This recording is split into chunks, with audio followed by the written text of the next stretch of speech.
I'm Jason King with Priefert Ranch Equipment, and today we're going to try to offer you some tips and tricks to help you with your cattle operation.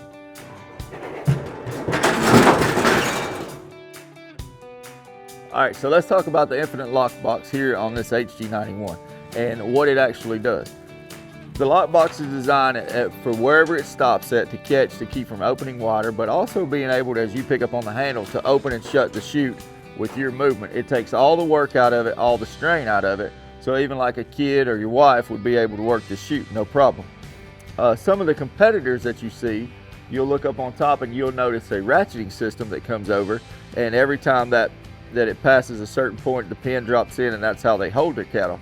The problem with that is if a cow has a lot of pressure on it, it's really hard for a kid or a smaller person to put enough pressure on it to open it, to release it. The good thing about the infinite lock box is it doesn't matter where it is or whatever the pressure is. Simply by picking up on the handle, you can let that all the way out. And the same thing goes with the head gates that swing in and out. They've got a certain point where they stop and they catch inside a mechanism and they're held there. They get a lot of pressure on them, and sometimes it's hard to release those.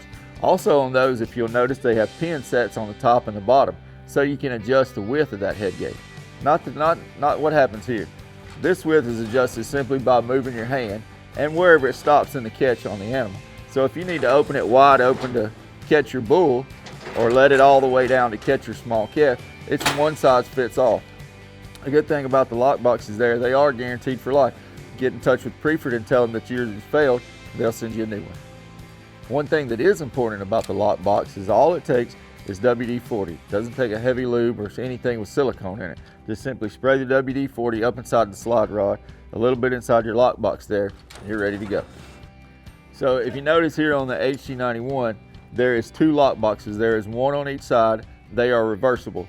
And up on top, it is the same mechanism that works to squeeze. The lock box is just reversed, so it doesn't take as much pressure to push in for your squeeze, and also it doesn't matter how much pressure is on it. You can also let her out, let the squeeze off. So that's why they use the lock box combination both here on the head gate and on the squeeze. Now there is a small difference.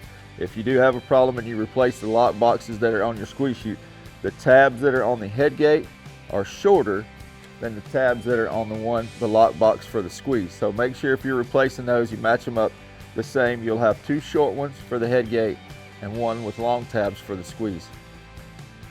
So the good thing about the lock box is throughout the day while you're using your chute, you may have a problem. You may have something happen. You may miss one. You may have a catch around the shoulders or around the hips.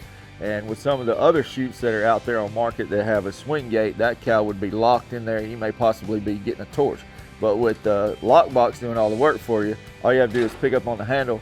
You can release the pressure off of her and she can go forward to save your cow and not injure her.